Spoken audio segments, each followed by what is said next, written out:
বিস্ফোরণ হয়েছে সেটা কোনো অ্যাক্সিডেন্টালি বিস্ফোরণ নয়, কেউ জেনে শুনে বিস্ফোরণ ঘটিয়েছিল।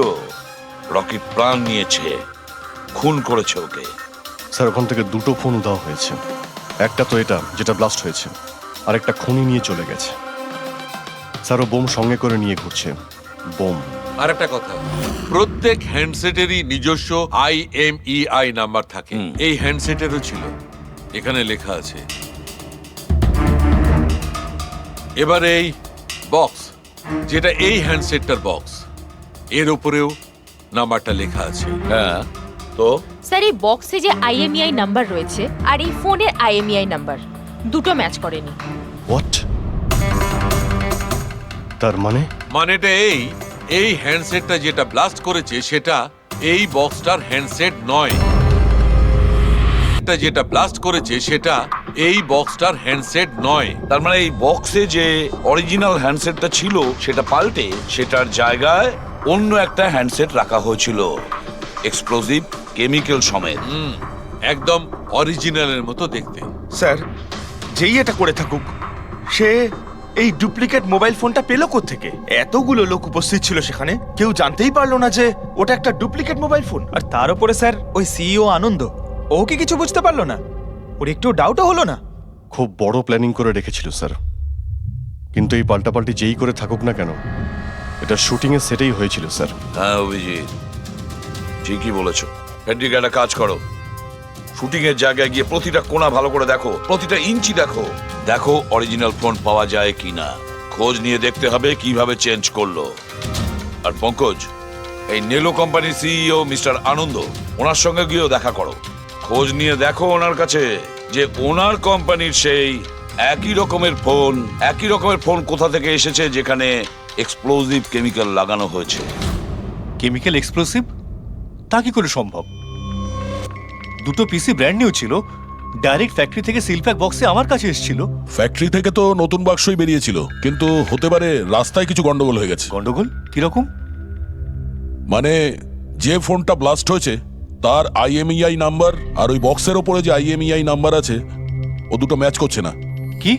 খুনি তো ওই অরিজিনাল হ্যান্ডসেট বদলে ওই বোম লাগানো হ্যান্ডসেটটা রেখে দিয়েছিল, কিন্তু প্রশ্নটা হচ্ছে এই যে ওর কাছে এক্স্যাক্টলি ওই রকম দেখতে হ্যান্ডসেট এলো কোথা থেকে?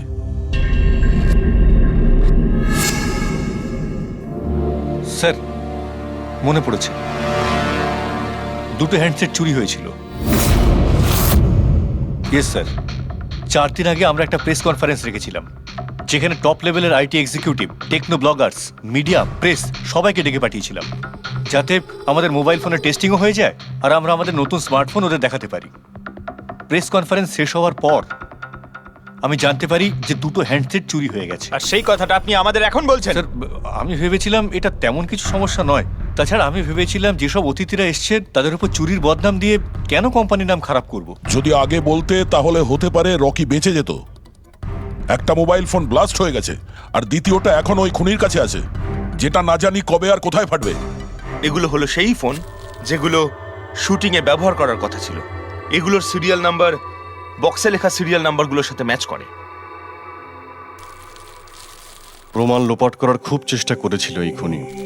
মোবাইল ফোনটাকে টুকরো টুকরো করে দেয়, ফিঙ্গারপ্রিন্ট মুছে দেয়, আর তারপর ডাস্টবিনে ফেলে দেয়। হ্যাঁ, এই দুটো ফোনই ওই বোম লাগানো দুটো ফোনের সঙ্গে রিপ্লেস করে দেয়, যেটার মধ্যে একটা শুটিং এর সময় ব্লাস্ট করে আর দ্বিতীয়টা অভিজিৎ এখনো বোধহয় খুনির কাছেই আছে। সেটা খুঁজে বের করতে হবে আমাদের। স্যার একবার ওই খুনি ফোনটা অন করার ভুল করুক, তখনই আমরা ট্রেস করে নেব। হ্যাঁ, সেই ভয়টা কিন্তু আমার আছে অভিজিৎ, দ্বিতীয়বার ব্লাস্ট না করে। হ্যাঁ স্যার, যেই লোকটা প্রেস কনফারেন্স থেকে শুরু করে শুটিং এর দিন অবধি খুনের এত লম্বা একটা প্ল্যানিং করতে পারে, সে যে কোনো কাজই করতে পারে। আই এম শিওর স্যার তার পরের প্ল্যানও ফিক্স করাই আছে। একটা কাজ করো ফেডরিক, মোবাইল লঞ্চের কনফারেন্সে যে কয়জন প্রেজেন্ট ছিল তাদের সবার লিস্ট তৈরি করো আর দেখো ওদের মধ্যে কতজন শুটিং এ উপস্থিত ছিল। খুনি 100% প্রেস কনফারেন্সে উপস্থিত ছিল। ওখান থেকে ও মোবাইল ফোনটাকে চুরি করে, তারপর ওটাকে পাল্টাপাল্টি করে শুটিং স্পটে পাঠিয়ে দেয়। অভিজিৎ, একটা কাজ করো, এই এলোহা কোম্পানির সিইও কৃষ্ণর সঙ্গে গিয়ে দেখা করো। স্যার, এই কৃষ্ণ নিশ্চয়ই কিছু না কিছু জানে থ্যাংক ইউ ভেরি মাচ। আপনারা আমাদের কথায় এত তাড়াতাড়ি সাড়া দিলেন। দেখুন, আপনাদের আজকে এই কারণে ডেকেছি যে একটা ইম্পর্টেন্ট অ্যানাউন্সমেন্ট আছে। প্রথমত, ইনভেস্টিগেশন এখনো চলছে, কিন্তু একটা কথা পরিষ্কার, নেলো কোম্পানির ফোন নিয়ে যে ব্লাস্টটা হয়, একজন মারাও যায়, ওই ব্লাস্টটা অ্যাক্সিডেন্ট ছিল না, একটা প্ল্যান্ড মার্ডার ছিল ওটা। তাহলে স্যার কে খুন করলো রকিকে? এতে নেলো রাইভাল কোম্পানির কোনো হাত নেই তো? দেখুন, এটা এখন বলা যাবে না যে কে খুন করেছে বা কে নেলো কোম্পানির রাইভালি এটা করেছে, এটা ঠিক বলা হবে না। এনাদের ফোন একদম পারফেক্ট ছিল, এখনো ঠিক আছে, কিন্তু যেটা ব্লাস্ট হয়েছিল সেটা কেউ ওই ফোনের সঙ্গে গন্ডগোল করে দিয়েছে, ব্লাস্টটা করিয়েছিল জেনে শুনে। স্যার, যদি কারো ষড়যন্ত্র থাকে তাহলে কবে তাকে ধরছেন? খুব তাড়াতাড়ি ধরবো আমরা, আমি আপনাদের কথা দিচ্ছি। কে? সিআইডি। ও, আপনি এখানে এসে গেছেন। মনে হচ্ছে প্রেস কনফারেন্সে আমাদের বিরুদ্ধে অভিযোগ করে আপনার প্রাণ ভরেনি। দেখুন, আমার মনে হচ্ছে আপনি নিউজটা ভালো করে দেখেননি। আপনাকে বদনাম কিন্তু আমরা করছি না, মিডিয়ার লোকেরা করছে। এই মিডিয়ার লোকেরা আমার সম্মানটাকে মাটিতে মিশিয়ে দিচ্ছে, আর এই সমস্ত অভিযোগ বাজে আর মিথ্যা কথা। কোনটা ভুল আর কোনটা ঠিক সেটা তো আমরা ঠিক খুঁজে বের করব। আমি আপনাকে একটা কথা বলি, এই রকির মৃত্যুর সঙ্গে আমাদের কোম্পানির কোনো যোগাযোগ নেই। কিন্তু আপনার কোম্পানির মধ্যে আর নেলো কোম্পানির মধ্যে অনেক দিন ধরে প্রবলেম চলছে। শুনছি আপনার উপরে কোর্ট কেস চলছে মোবাইলের ডিজাইন চুরি করার জন্য। কোন কোম্পানিতে প্রতিদ্বন্দ্বিতা থাকে না বলুন? যদি ডিজাইনের কথা বলেন, ডিজাইন আমি চুরি করিনি, আমার ডিজাইন আনন্দ চুরি করেছে। আমার কোম্পানির রিসার্চ, আমার কোম্পানির ব্লুপ্রিন্ট নিয়ে গেছে ও। আর একটা কথা বলি আপনাকে, আনন্দের কোম্পানি থেকে অনেক কর্মী চলে গেছে কারণ তাদের খাটিয়ে ঠিকমতো পয়সা পর্যন্ত দেয় না। আর ওই কোম্পানির একজন এমপ্লয়ি এখানে আমার কোম্পানিতে জয়েন করার অ্যাপ্লিকেশন দিয়েছে। নেলো কোম্পানির এমপ্লয়ি? হ্যাঁ। আচ্ছা, ওই লোকটার ডিটেলস কি আমরা পেতে পারি? অবশ্যই, আমি এখনই দিচ্ছি। স্যার, কৃষ্ণার ওইখানে চাকরির জন্য যে অ্যাপ্লাই করেছে সে আনন্দের লোক স্যার, আনন্দের কোম্পানির সিনিয়র সেলস এক্সিকিউটিভ। কিন্তু ও চাকরি ছাড়তে চাইলো কেন? রিজনটা খুবই স্বাভাবিক, ও নিজের স্যালারি নিয়ে সন্তুষ্ট ছিল না, কিন্তু সব রেকর্ড চেক করে দেখলাম ঠিকঠাকই মনে হচ্ছে। এখনো কোন কোম্পানিতে? আনন্দর কোম্পানিতে নাকি কৃষ্ণর কোম্পানিতে? না স্যার, কৃষ্ণার ওখানে তো এখনো প্রসেসে রয়েছে, ও এখন আনন্দের কোম্পানিতেই আছে, কিন্তু কৃষ্ণার সঙ্গে এর মধ্যে অনেকবার মিটিং হয়েছে ওর। কিন্তু অভিজিৎ, এখনো ওর ওপর নজর রাখতে হবে, নজর রাখা উচিত ওর ওপর। পেড্রিক, আর একটা ফোনের ব্যাপারে কি জানতে পারলি? এখন অবধি সুইচ অফই পাওয়া যাচ্ছে স্যার। সিগন্যাল পাওয়া মাত্রই ইনফর্ম করবো আপনাকে। বুঝে উঠতে পারছি না অভিজিৎ যে এই পুরো চক্রান্তটা কার লাভ বেশি হচ্ছে, কার লাভ হচ্ছে। স্যার, আপনারা আমাকে ডেকেছিলেন? দেখো মীনাক্ষী, ভয় পেও না, সবকিছু সোজাসুজি প্রশ্ন, ঠান্ডা মাথায় উত্তর দিও। আচ্ছা, কালকে শুটিংয়ে রকির সঙ্গে কারোর কি কোনো ঝামেলা হয়েছিল নাকি? স্যার, রকির সাথে শুট করা রিয়েলি ডিফিকাল্ট। তার মানে? ও সব সময় কিছু না কিছু ভুল আমার বার করতো, সব সময় খোটা দিয়ে কথা বলা, চিৎকার করে কথা বলা। মীনাক্ষী, তুমি এটা পারো না, ওটা পারো না, তুমি কিছুই জানো না। তাহলে কালকেও সেটে কোনো ঝামেলা হয়েছিল? স্যার, কোন শুটে ঝামেলা হয় না? প্রত্যেক শুটে ও কোনো না কোনো ঝামেলা ঠিকই করতো। সবার উপরে কালকেও ও চিৎকার করেছে, সবার ভুল বার করছিল। তারপরে বিনি আর বিমলও চলে আসলো। বিনি মানে রকির ওয়াইফ? হ্যাঁ। সে আবার কি করলো? স্যার, রকি আর বিনির কোনোদিনই বনিবনা হতো না।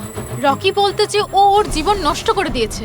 কালকেও ও সেটে এসেছিল আর জানি না কেন আমার উপরে চিৎকার শুরু করে দিল। How dare you!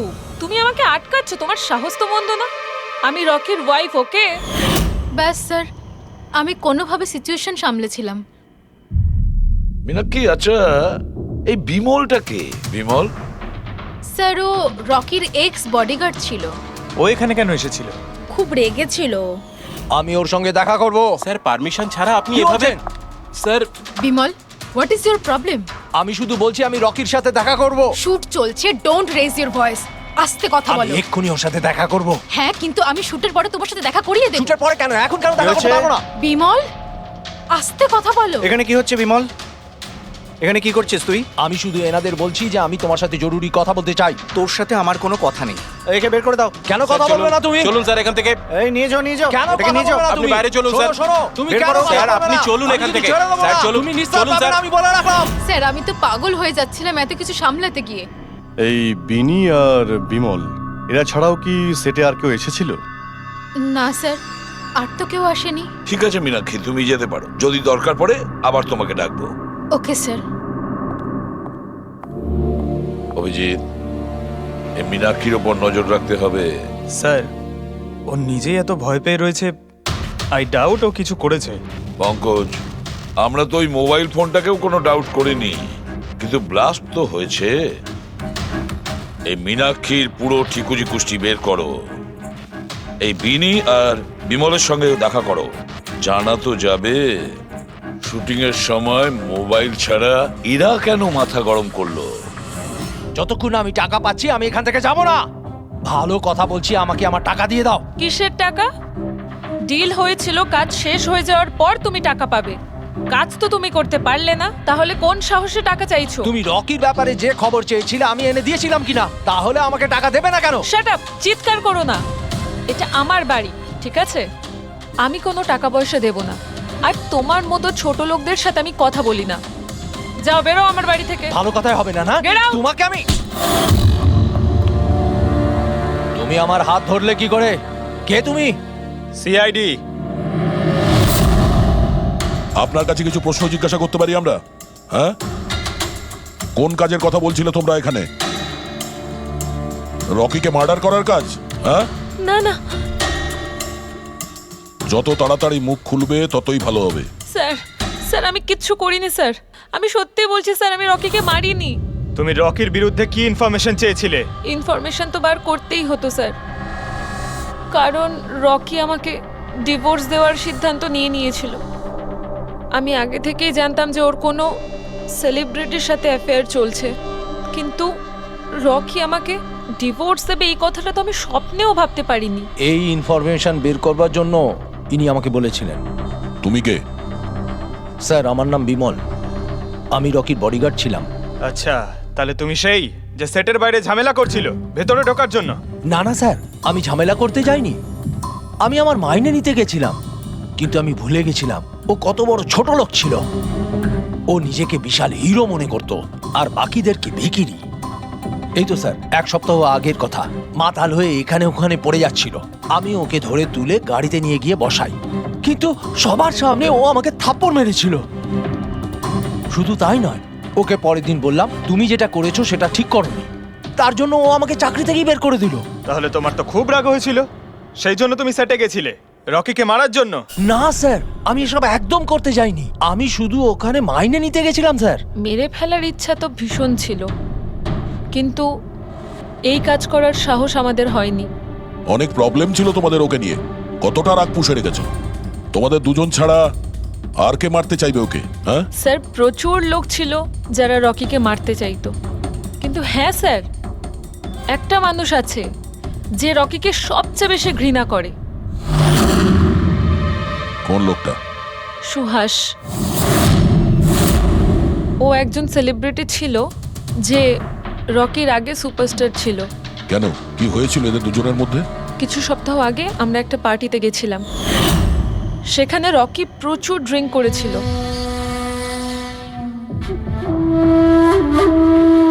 সুভাষ, এতদিন কোথায় ছিলি তুই?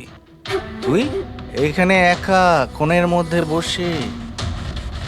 না, আসলে তোর এত হ্যান্ডসাম চেহারা, এই অন্ধকারে লুকিয়ে কি লাভ? আবার আমাকে দেখে তোর অসুবিধা হচ্ছে না তো? ও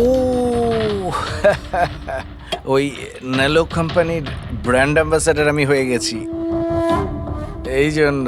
দেখ রকি, এনাফ, অনেক হয়েছে। তাতে কি হয়েছে সুভাষ? তুই চলে যাবি? দেখ, তুই এক সময় সুপারস্টার ছিলিস, কিন্তু আজকে সুপারস্টার আমি। Rocky enough. আরে কষ্ট পাস না, আগে তোর কাছে ছিল এখন আমার কাছে আছে, এই তো ব্যাপারটা। কথায় বলে না ভাগ্যের চাকা কখন কোন দিকে। তোর বাজে কথা শোনার জন্য আমি এখানে আসিনি। আরে তুই কি করবি রে? হ্যাঁ, তুই কিচ্ছু করতে পারবি না। You are totally finished. এবার তুই দেখ তোর ফ্যান, তোর কোম্পানি সবকিছু আমি কি করে ছিনিয়ে নি, আর তুই শুধু চেয়ে চেয়ে দেখবি। রকি ওর কত বড় সাহস, কি করতে হাত দিয়েছিস? ছাড়ো আমাকে, ছাড়ো। বহুত বেড়েছে, বহুত বেড়েছে। ছাড়ো বলছি। মীনাক্ষী, আনন্দ, কৃষ্ণ, বিনি, বডিগার্ড বিমল, সেলস এক্সিকিউটিভ আর সুহাস। বলে ফেলো, যদি খুন করে থাকো বলে ফেলো। আপনারা আমার কথা বিশ্বাস করছেন না কেন? আমি যদি রকিকে মারতেই চাইতাম তাহলে এতদিন অপেক্ষা করতাম কেন? ওকে অনেক আগেই মেরে দিতাম আমি। আরে এতটাও কি বোকা নাকি তুমি যে ওকে অনেকগুলো লোকের সামনে খুন করবে? রকির মার্ডার প্ল্যান করা ছিল তোমার, যাতে তোমার ওপর কারো সন্দেহই না হয় আর তোমার প্রতিশোধও পূরণ হয়ে যায়। Honestly I am happy. রকির মৃত্যুর জন্য আমার একটুও দুঃখ নেই। এক নম্বরের ছোট লোক, এক গুঁয়ে বদমেজাজি ছিল, নিজের চারপাশের লোকজনকে আবর্জনা ভাবতো, ইচ্ছে তো করতো ওকে মেরে ফেলি, কিন্তু আফসোস আমি ওকে মারতে পারিনি। ঠিক আছে, মেনে নিলাম যে তুমি ওকে মারোনি, কিন্তু কোনো আরো কারোর হাত দিয়ে তো তুমি মারতে পারো ওকে। তুমি হয়তো কাউকে টাকা দিয়েছিলে মোবাইলে এক্সপ্লোসিভ রাখার জন্য। কি এরকম বাজে কথা শুধু রকি ভাবতে পারতো, আমি নই। তুমিও তো ঘৃণা করতে রকিকে। হ্যাঁ, ঘৃণা করতাম আমি ওকে। আমি খুব রেগে গেছিলাম ওর উপর যখন নেলো ওকে ব্র্যান্ড অ্যাম্বাসেডর বানিয়েছিল, তাও অর্ধেক টাকায়। 2 কোটিতেই রাজি হয়ে গেছিল কাজ করতে। তোমার মার্কেট প্রাইস থেকে অনেকটাই কম, সেই জন্য তুমি এটা সহ্য করতে পারলে না। আর তুমি তোমার খুব কষ্ট হয়েছিল না? ব্যাস, তুমি তারপরে রকিকে মেরে দিলে। স্যার, কতবার বললাম আমি আপনাকে আমি রকিকে মারিনি, আর আপনি বারবার জিজ্ঞাসা করলেও আমি এটা মানবো না যে আমি রকিকে মেরেছি। Sir, can I please go? আমি আমার শুটিং ফেলে এসেছি। ঠিক আছে, তুমি যেতে পারো। Thank you. ওকে ছাড়ুন স্যার, পরে দেখে নেব। এক সেকেন্ড এই ফটোগ্রাফ দেখুন স্যার। এরা হলো সেই লোকগুলো যারা প্রেস কনফারেন্স আর শুটিংয়ে ছিল। এটা নেলোর সিইও আনন্দ, আলোয়ার সিইও কৃষ্ণ, আর এ রকির ওয়াইফ বিনি। এটা রকির পিএ মীনাক্ষী, আর এ রকির এক্স বডিগার্ড বিমল, আর এ সেলস এক্সিকিউটিভ। আর এদের মধ্যে সবার কাছে কোনো না কোনো কারণ তো ছিল রকিকে মারার জন্য। আর রকির স্ত্রীকেই ধরো, বিনি। কোনো স্ত্রী কি কখনো বরদাস্ত করতে পারে নিজের স্বামীর অন্য কোনো মহিলার সঙ্গে অ্যাফেয়ার চলুক? আর তাছাড়া ও ওকে ডিভোর্সও দিতে চাইছে। স্যার, এই বডিগার্ড বিমল, একে তো সবার সামনে অপমান করা হয়েছিল। এই আনন্দ আর মীনাক্ষী, অভিজিৎ বুঝে উঠতে পারছি না এদের কাছে এমন কোন কারণ থাকতে পারে রকিকে মারার জন্য। আনন্দ, ওই সেলফোনটা এই কোম্পানিরই ছিল যার শুটিং রকি করছিল। যদি ও ওকে মারতো তাহলে ওরই বদনাম হয়ে যেত আনন্দর। স্যার, এই মীনাক্ষী রকির পার্সোনাল অ্যাসিস্ট্যান্ট। এ তো রকির প্রত্যেকটা অ্যাসাইনমেন্টের জন্য 10% কমিশন পেত। ও নিজের রোজগার কেন বন্ধ করবে স্যার? রকি মারা যাওয়াতে সব থেকে বেশি ক্ষতি তো এরই হয়েছে। এর বিয়ে আটকে যায় আর এর ইনকামও বন্ধ হয়ে যায়। আরে এই যে সেলস এক্সিকিউটিভ নেলোর যে এলোয়াতে অ্যাপ্লাই করেছিল জবের জন্য, এও তো প্রেস কনফারেন্সে ছিল। ইয়েস স্যার, কিন্তু ও সেটে ছিল না স্যার।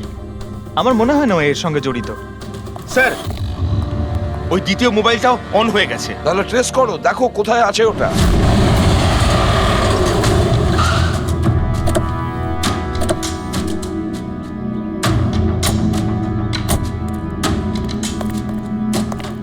এখানে তো কোনো ফিল্মের শুটিং চলছে। একটু লোকেশনটা দেখো। স্যার, ওই দিকে।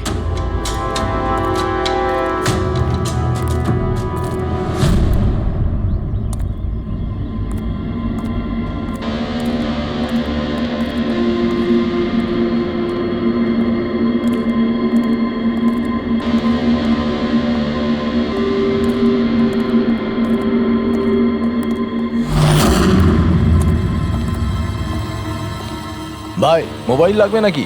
একদম সিল প্যাক। মোবাইল আশেপাশেই আছে, ওইদিকে হবে হয়তো। আরে ব্যাটারি ব্যাকআপ খুব ভালো। আরে ঝট। আরে আরে কি করছেন? গরম আছে। আরে কি করছেন? সবাই পেছনে সরো। আরে সবাই পেছনে ওটা যাও। আমার যাও, আমার মোবাইল, সরে যাও কি থেকে। করছেন? পিছিয়ে আরে যাও। কি করছেন? আপনারা সবাই সরে যান প্লিজ, পেছনে যান। যান এখান থেকে, সরুন এখান থেকে তাড়াতাড়ি।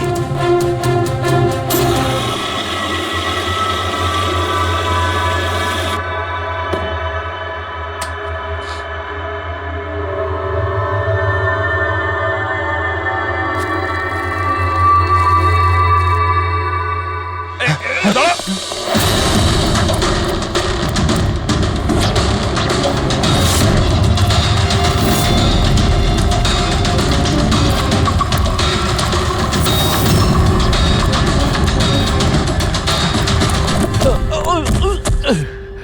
হট। থাম, অনেক দৌড়েছিস। এই মোবাইলটা তোর কাছে কোথা থেকে এলো?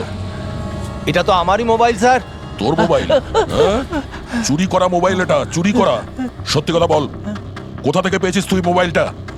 বলছি স্যার, বলছি স্যার, এক জায়গায় শুটিং চলছিল স্যার, আমি ওখানে স্পট বয় ছিলাম, ওখান থেকে চুরি করেছি স্যার। আমি ভেবেছিলাম নতুন মোবাইল বিক্রি করে কিছু টাকা পাবো, আর কিছু নয় স্যার। তো এতদিন ধরে এই মোবাইল ফোনটা সুইচ অফ কেন ছিল? আমি নিউজে দেখলাম যে মোবাইলে নানা রকম গন্ডগোল হচ্ছে, তাই অফ করে দিয়েছিলাম। আর তারপর যখন নিউজে দেখলি যে মোবাইলটা একদম ঠিক আছে, তখন সেটাকে অন করে বিক্রি করতে চলে গেলি। এটা তো ভালোই হয়েছে যে আমরা টাইম মতো এখানে পৌঁছে গেলাম, না হলে এই মোবাইলের মতো তুইও ফেটে যেতিস। তাই বলি, মোবাইলটা এত গরম হচ্ছিল কেন? থ্যাংক ইউ স্যার, আপনারা অনেক উপকার করলেন আমার, না হলে আমি মরেই যাচ্ছিলাম। ধন্যবাদ স্যার, আমি আসছি। ধন্যবাদ। ধন্যবাদ তো এবার আমরা বলবো, চল। আমার সন্দেহ একদম ঠিক হয়েছে বস। এই মোবাইলে যে ব্যাটারি আছে সেটাকেই গন্ডগোল করা হয়েছে। গন্ডগোল করা হয়েছে তার মানে? এই ব্যাটারির ওপর একটা বিশেষ ধরনের কেমিক্যাল লাগানো হয়েছে যেটা খুব বেশি রিঅ্যাক্টিভ আর এক্সপ্লোসিভ। যদি মোবাইলটা বন্ধ করে রাখো কোনো প্রবলেম নেই, কিন্তু যখনই আমি মোবাইলটা অন করব তখন অন করার সঙ্গে সঙ্গে ব্যাটারিটা গরম হতে শুরু করবে। কিন্তু যেহেতু এর উপর একটা বিশেষ ধরনের কেমিক্যাল লাগানো আছে, সেই জন্য সাধারণ মোবাইলের ব্যাটারি যেরকম গরম হয় তার থেকে 10 গুণ বেশি গরম হবে, আর 10 গুণ দ্রুত গরম হবে। মোবাইল অন করলো, কেমিক্যাল লাগানো আছে, ব্লাস্ট হয়ে গেল। ভাগ্য ভালো স্পট বয় মোবাইলটা অফ করে রেখেছিল, না হলে জানি না কি হতো। ভালো করেছেন ওকে আপনারা ধরে ফেলেছেন, না হলে হয়তো আরো কত লোক ইনজিওর্ড হয়ে যেত। কিন্তু এই কেমিক্যাল ব্যাটারির ওপর কখন লাগানো হয়েছে আর কিভাবে আর কে? স্যার, কি হলো পঙ্কজ, এত হাঁপাচ্ছিস কেন? আপনি নিউজ শুনেছেন? কোন নিউজ? স্যার, আপনি ভাবতে পারবেন না নেলো কোম্পানির নতুন ব্র্যান্ড অ্যাম্বাসেডর কে? কে? সুভাষ। হোয়াট? হ্যাঁ স্যার, আর ওরা যে টাকা রকিকে দিচ্ছিল তার থেকে 4 গুণ বেশি দিচ্ছে। স্যার, রকি মারা যাওয়াতে সব থেকে বেশি লাভ তো এই সুভাষের হলো। ও ওই কন্ট্রাক্টটা পেয়ে গেল, আর রকির সঙ্গে প্রতিশোধও নিল। আমি আর কি করতাম স্যার? ওকে সাইন করানো ছাড়া আমার হাতে কোনো অপশন ছিল না। আপনি এত কিসে বাধ্য হয়ে পড়লেন যে রকির মৃত্যুর পর আপনি সুহাসকেই আপনার কোম্পানির ব্র্যান্ড অ্যাম্বাসেডর বানিয়ে নিলেন? ওর মার্কেট ইমেজটা খুব ভালো। এই ঘটনার পর আমার কোম্পানির 12টা বেজে গেছিল। তবু ভালো যে এসিপি স্যার প্রেস কনফারেন্সে এটা স্টেটমেন্ট দেন যে আমাদের মোবাইল ফোনগুলোতে কোনো রকম প্রবলেম নেই, তবে সবকিছু একটু ঠিক হয়।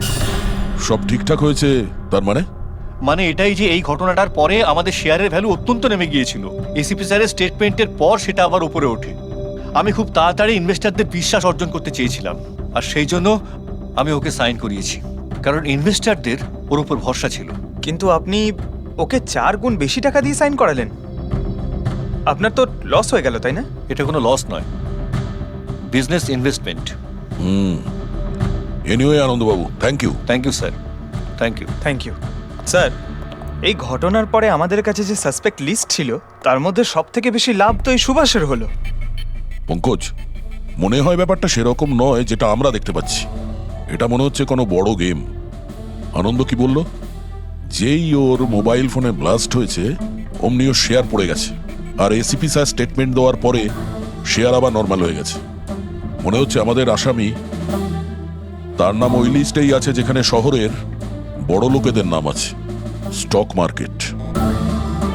এসিপি স্যারের সঙ্গে কথা বলতে হবে। কথা বলতে হবে। আমি হলাম সুধীর, আর আপনারা দেখছেন শেয়ার মার্কেটের আপডেট। শুধু তাই নয়, আগামী 2-3 দিন শেয়ার মার্কেটের অবস্থা আগামী বেশ কয়েকদিন। স্যার, হ্যাঁ স্টক মার্কেট গিয়েছিলাম স্যার, ওখান থেকে আসছি। কি জানতে পেরেছো? আপনি ঠিক ছিলেন স্যার। নীল্লোর শেয়ার প্রাইস পড়ে যেতেই প্রচুর ইনভেস্টার্স ক্ষতির থেকে বাঁচতে ঘাবড়ে গিয়ে নিজেদের স্টক বেচে দিয়েছে। অনেক লোক কিনেছেও স্যার। কিছু রেগুলার কোম্পানি ছিল যারা নীল্লোর শেয়ারে ইনভেস্ট করত, কিন্তু 3-4 জন এমন লোক আছে যারা প্রথমবার নীল্লোর শেয়ারে ইনভেস্ট করেছে। ও, তাহলে দয়া, যাদের যাদের ওপর আমরা সন্দেহ করেছি ওদের সবাইকে বিরুদ্ধে ডাকো। এই গুড নিউজটা ওদের দিতে হবে। Good news.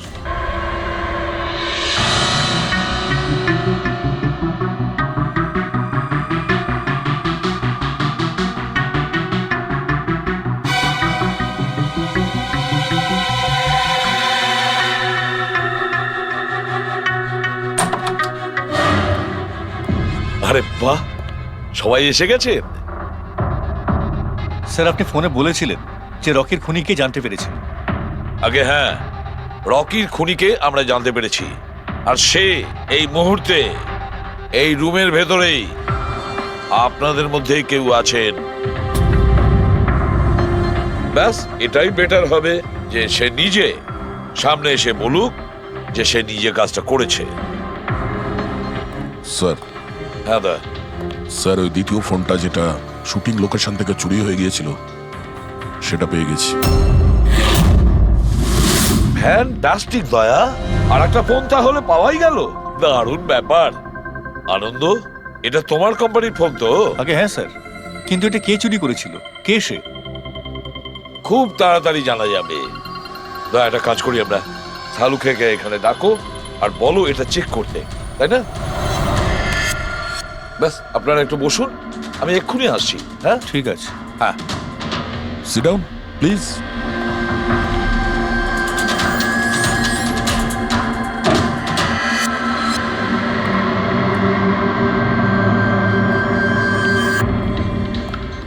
ভালোভাবে যদি সিআইডিকে তুমি সব পরিষ্কার করে বলে দাও, যাতে আমাদের সময় নষ্ট না হয়। আমি তো আগে থেকেই জানি যে কে মোবাইল ফোনটা চুরি করেছিল আর কে খুন করেছে। চুরি করার কাজটা কিন্তু তোমারই, আনন্দ। যেভাবে তুমি আমার ডিজাইন চুরি করেছো। রকিকে আমি মারিনি অবশ্যই, কিন্তু একদিন তুমি আমার হাতে অবশ্যই মারা যাবে। এছাড়া তুমি আর কি বা করতে পারো? বিজনেসে তো তুমি আমাকে টেক্কাই দিতে পারো। নিজেদের মধ্যে লড়াই বন্ধ করুন। দেখো, আগেই আমার অনেক সময় নষ্ট হয়েছে। আপনাদের মধ্যে যদি কেউ মার্ডার করে থাকেন, বেশি দিন কিন্তু বাঁচবেন না। সিআইডির লোকেরা 1-2 দিনের মধ্যে ধরেই নেবেন। একদম ঠিক বলেছো। আর আপনারা নিজেদের মধ্যে কেন ঝগড়া করছেন? আমার তো মনে হয় এই বিমল ওই রকিকে মেরেছে। আরে আমাকে দোষ দিচ্ছ? ওর পিছনে লেগে থাকার জন্য তো তুমি বলেছিলে, খুন তো তুমিও করতে পারো। দা, স্যার ফোন করো।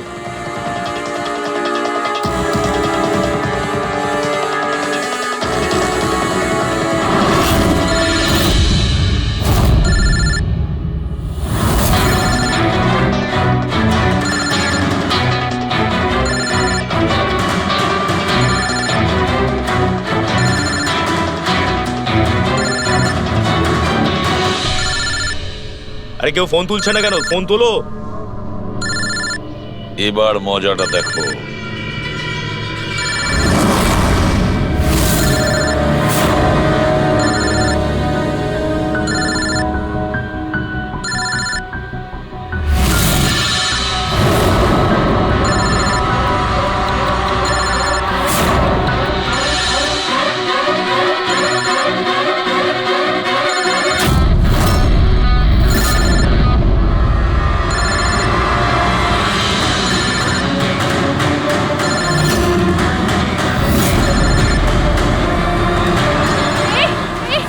ধরবে না, ফেটে যাবে। বোম আছে ফোনে, ফেটে যাবে। দরজা খোলো, দরজা খোলো, কেউ আছো? বাইরে বের করো, দরজা খোলো। বোম আছে, দরজা খোলো, বাইরে যাবো আমি। বাইরে বের করো, দরজা খোলো, দরজা খোলো, বাইরে যাবো আমি। দরজা খোলো। বোম আছে, বোম, বাঁচাও। দাঁড়ান, শান্ত হন, দাঁড়ান, চুপ করুন একটু।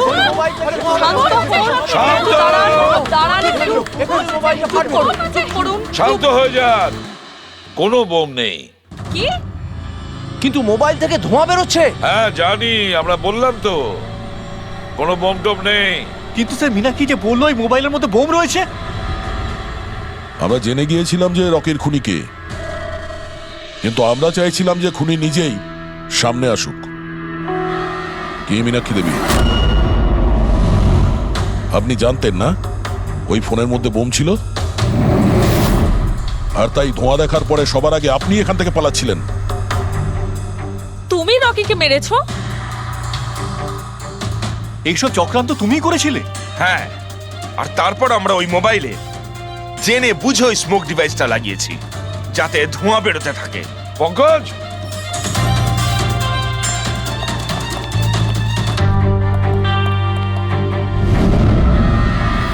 আমি বিশাল, মীনাক্ষীর ফিয়ান্সে। দেখলে তো রকির মৃত্যুর পেছনে আর তোমার কোম্পানির শেয়ার নিচে নামার পেছনে কারা ছিল? মীনাক্ষী আর তার হবু স্বামী বিশাল। যখন আমরা নীলোফোনের ইনভেস্টরদের লিস্ট চেক করলাম, তখন আমরা জানতে পারলাম যে বিশালের বোন সবিতা অনেক শেয়ার কম দামে কিনে নিয়েছে। আর যখন শেয়ারের রেট বেড়ে গেছিল, তখন ওটা বেচে দিয়েছিল আর 20 গুণ প্রফিট করেছিল। কে? সত্যি তো এটা? তাহলে বলো, কেন মেরেছো রকিকে? স্যার, রকি আমাকে জব থেকে বার করে দেবে বলেছিল। স্যার, আমি অতিষ্ঠ হয়ে গিয়েছিলাম ওর দুর্ব্যবহারে। লোককে ছোট করে কথা বলা, অপমান করা, তাও সবকিছু মানিয়ে চলছিলাম স্যার। একদিন হঠাৎও আমাকে বললো যে জব থেকে বার করে দেবে, একটা নতুন বিয়ে রাখবে। স্যার, আমার বিয়ের জন্য আমার এত টাকা দরকার, আমি কোথা থেকে নিয়ে আসতাম? আমি পাগল হয়ে গেছিলাম।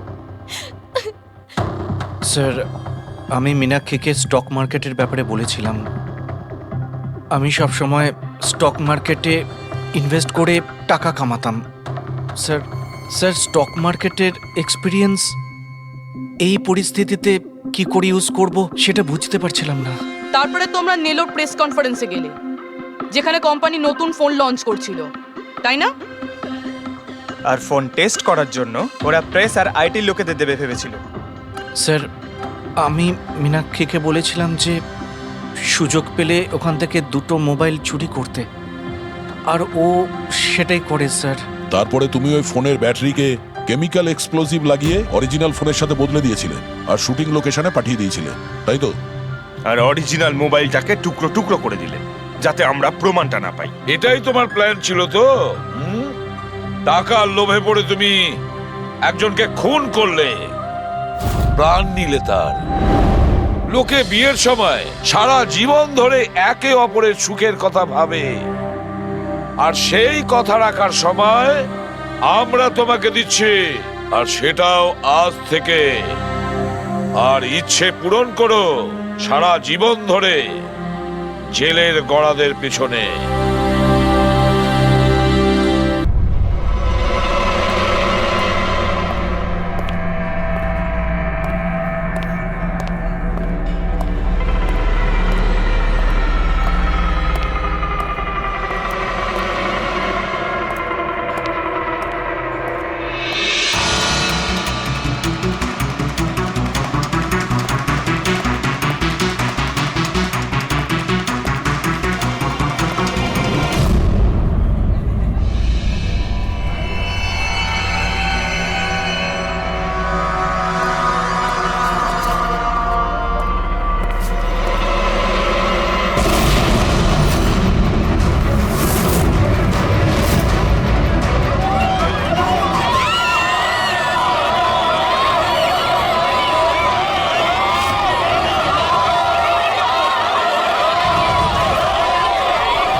মিনিট দাঁড়াও, দেখতে দাও কি হয়েছে। কি হয়েছে স্যার, ওই যে দেখুন ওদিকে।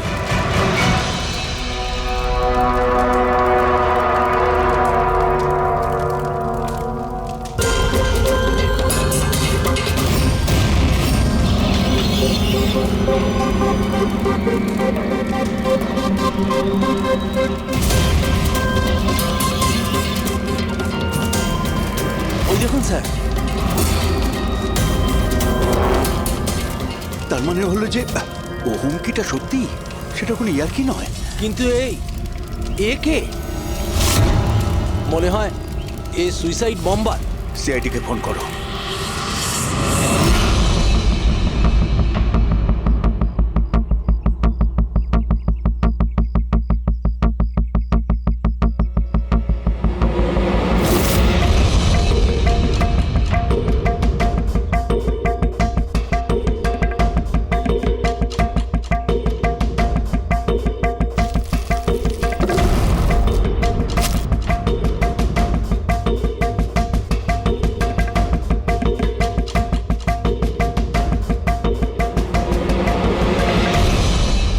কিছু পাওয়া যেতে পারে এর থেকে?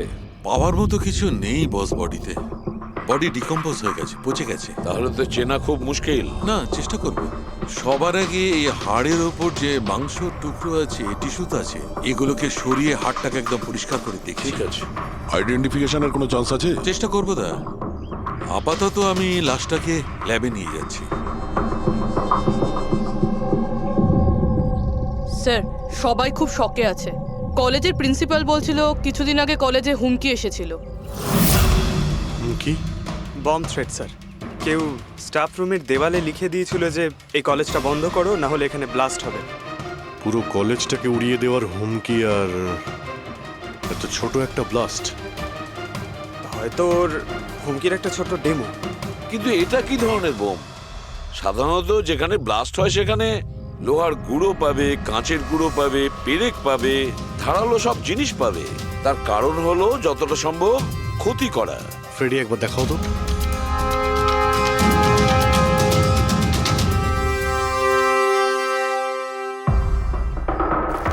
না স্যার, সেরকম তো কিছু দেখতে পেলাম না। আচ্ছা প্রিন্সিপাল সাহেব, আপনাদের স্টাফ রুমটা কোথায়? সেকেন্ড ফ্লোর, আসুন। চলো।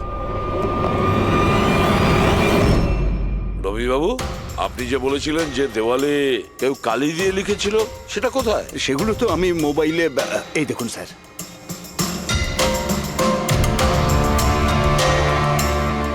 তো আপনারা তো তাড়াতাড়ি কি ছিল এই দেওয়ালটা রং করার? সমস্ত স্টাফেরা খুব ঘাবড়ে গিয়েছিল, সবাই চিন্তা করছিল, আর কলেজের পরিবেশ খারাপ হচ্ছিল। তার উপর এক্সামিনের সময় এসে গেছিল, সেই জন্যই আমি মুছে দিয়েছি।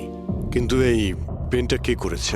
ওই তো আমাদের রাম আদর্শ, আমাদের কলেজের কন্ট্রাক্টর, ওই করেছে রং।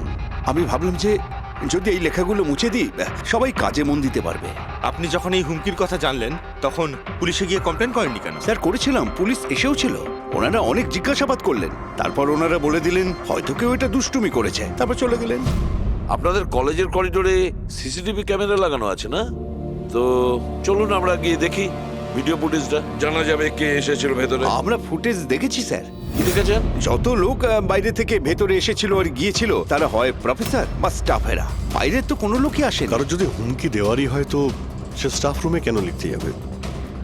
আপনার রুমেও লিখতে পারতো, বা কলেজের যে মেন গেট রয়েছে সেখানেও সে লিখতে পারতো। এখানেই কেন লিখলো? দেখুন রবিবাবু, কেউ না কেউ তো ভেতরে এসেছিল।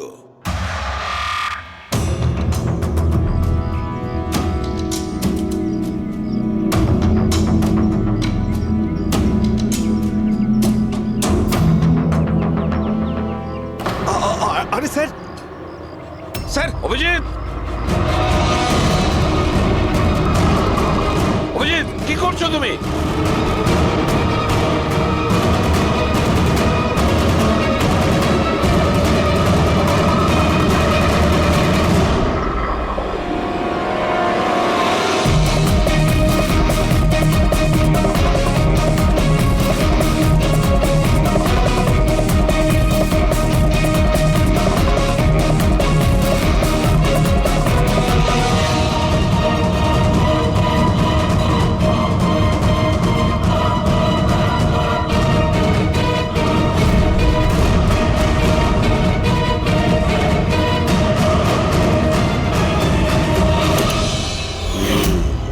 যেখানে ব্লাস্ট হয়েছিল সেই স্পটটা এই জানালার একদম নিচেই, আর এই জানালাটা স্টাফ রুমের একদম পাশে, আর জানালার ঠিক লাগোয়া হলো এই বেঞ্চ।